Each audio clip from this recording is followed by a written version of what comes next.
So before we start, maybe we can just maybe you can just quickly introduce yourself, tell everyone what your position is on the team, and then we talk about the cool new game you're showing here today in London. So my name's Ross Gowing. I'm Chief Game Designer on Dirt Rally 2.0.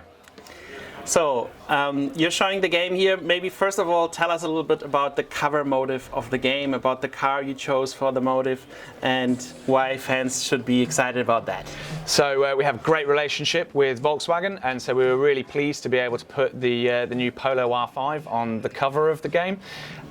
We have also, for the demonstration event, brought in the Mark II Golf from the 1980s, so you can really see two significant eras for Volkswagen. Have you personally driven one of those cars? I've driven a Volkswagen Golf, yes, but not that one. Okay. Talking about cars, so during the presentation you said you have over 50 cars in the game. Can you just give us a little roundup what kind of different manufacturers people can expect and what new cars compared to the first Dirt game you have in there? Sure thing. So we've got kind of a significant who's who of rally manufacturers. So you'll be seeing entrants from Subaru, Mitsubishi, and a whole host of others. We do have a full car list that we'll be able to release nearer the time, but we've represented all eras of rally from the 1960s all the way through to the present day. Fantastic. And to get a little idea of like how technically more advanced this game is, could you like give out a little idea if you compare the car models from the previous game to the ones in this game? Like if you take the same car and compare it first game, second game, how can you see the differences there? So I think if players look at our rear-wheel drive cars, they'll really notice some significant differences there. We've worked really hard on how the rear end of a car behaves on a loose surface based on your throttle input. We've worked incredibly closely with John Armstrong in the studio every day and Ryan Champion as one of our handling consultants for how those cars behave and what they feel they should behave like. We've also had members of our community in a closed beta, so they've been able to validate the changes we've made to the handling every step of the way and make sure it meets their expectations. So you just talking about closed beta, how many feedback from how many people do you get in a closed beta like that one? So we've got 20 of our most engaged community members, guys that we have a history with and whose feedback we trust based on their kind of real life experience and virtual experiences as well. Yeah, they're our core fans and people we really trust with what kind of game we need to make. Okay. During the presentation you were also talking about like elements on the road, dirt on the road, as the game is called, and how these elements shift on the road while you drive through the scenario. So what has changed in that respect, and why is it more realistic this time around? So we've brought back bespoke stages for Dirt Rally 2.0, and one of the key new features is the track degradation. So depending on where the player is in the running order, the track surface will be different. So those right at the start of the running order will find loose material on the surface. Then the first 5 competitors tend to have swept that away. We then find that running sort of 5th to 10th is ideal when the surface is in incredibly good condition, and then from 10th all the way down to kind of a 150th, you'll notice that the track will start to rut, material will start to be moved to the outside of the racing line, and the track camber adjusts slightly based on the build-up of that material. Mm-hmm. So wherever you are in the competition running order, you'll find a slightly different challenge. And will that also be affected by rain pouring down, that some kind of mud areas are created and then it gets even more dangerous in these areas? Or if you're low in the running order and it's raining and then nighttime, you're going to find it incredibly difficult. We're unashamedly challenging when it comes to things like that. You know, that's the most difficult experience you can find. And if I as a player want to see those changes on the track, can I just, like in the replay mode, can I pause the game and zoom in and see that really how the stuff is moving there, or is this rather a simulation aspect? So it's based on where you are in the running order rather than the track sort of live rutting behind you. Mm-hmm. But there's a very noticeable difference if you do the second loop of stages in an event and your running order position has changed significantly, then you will notice differences to the way that plays. Okay. You have Argentina in the game, which is fantastic. Tell us a little bit more about the scenario. Which areas are you going to? Did you personally fly to Argentina to make some research and stuff like that?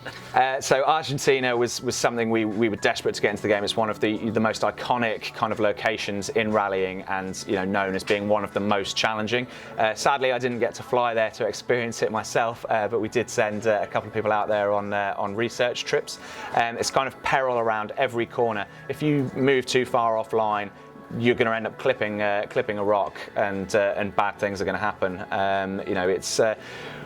It's incredible to watch someone like John drive it at a professional standard, I hope it's something that players will really enjoy attacking themselves. During the presentation, you were talking about your collaboration with John, so maybe you can just tell people who John is and why you have such a close relationship with him and why his feedback is so valuable to you. So John Armstrong is our rally consultant. He works in the studio with us every day. He's competed through a number of different levels of rallying, from junior categories all the way up to WRC2, winning a number of championships on the way. And we thought it was really important to have a professional, real-life rally driver with significant experience in there to make sure that we can validate everything we do. Whether that's a creative decision about a gameplay mode, he's able to give his feedback on that, whether it aligns with his experiences, all the way through to the handling, where he works closely with Ryan Champion, who's another of our handling consultants, and our physics and handling team to make sure that everything we're doing feels the way it should do and matches up with their experiences and expectations. During the presentation, you were also saying that right now you have battles going on with the track times and stuff like that, and you guys are really trying to keep up with those. Yeah. With John and the other consultant. We have a lot of super passionate people who are really engaged with rally. They love it, and so naturally in an office environment we all get competitive with one another. There's kind of stage time challenges on the racing seat we have set up in our office. You'll always see people when they're taking a break go and sit there, try and post a new fastest time. Since we've had John on the team, those times have been ridiculous targets. So we have to start trying to catch people out with unusual combinations and cars, not letting them practice and not letting them have Johnny coach them. It's a great environment to work in, and really, really fantastic. We have so many people so passionate about rally and so talented at their jobs. Okay, one important thing about the racing game is that it drives good with the steering wheel, but it should also drive good with the gamepad. So what do you do to make sure that people who only play with the controller also have a good experience, and maybe you tweak things which make it better from last time? So our handling team have a mixture of wheels and pads, and are constantly testing every change they make on both input devices as well as on a motion platform as well. So we're making sure that whether you're on controller, whether you're on wheel, or whether you're on a massive motion platform, it feels right. Obviously, we have to change how much of the car feeling comes through onto pad, because there's not as much granularity there as a wheel. But everything we do is tested across the board and made sure that it feels right. All right. One aspect I really enjoyed about the first Dirt Rally was that you could play it in virtual reality. So are you considering to put this in the game also when it comes out, or is it something you want to add later, or how do you think about this right now? We're really proud of the virtual reality mode from Dirt Rally 1. Obviously, it was a significant amount of work, and so it's something we really want to listen to what our players want in terms of whether we do it for Dirt Rally 2.0. If players want us to focus on gameplay features and additions, that we can go down that route, or if they want us to focus on virtual reality, that's something we're open to, and we really just want to hear from our players, hear from our community about what they want from this game. Okay, and apart from Argentina, of course, there are other cool locations in the game. Just give us a quick overview which those are. What can we expect there? So we have 6 rally locations: Argentina, Poland, Australia, New Zealand, Spain, and one that has escaped my mind right now.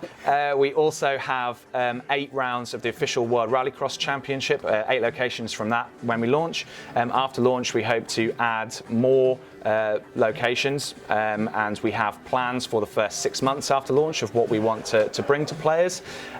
We will see how receptive players are to that, how much they engage with it, and we do have some future plans that we can put into action if that's the direction players want us to go in.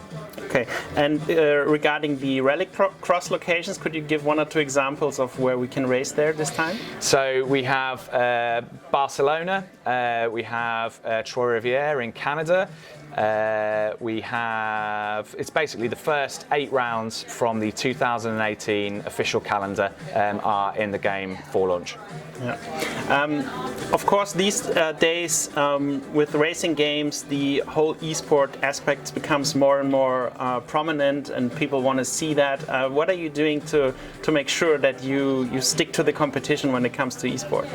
So our esports plans will come into action post-launch. Obviously, we had the Dirt World Championships last year, which were a great success, and we were really proud of everything that was achieved there. With having John Armstrong on board, obviously he has a lot of esports experience as well, and so we want to make sure that we can give players that kind of route to being #1 in the world and be celebrated by their peer group as a world champion. The last question is more about you and your work in the studio, of course.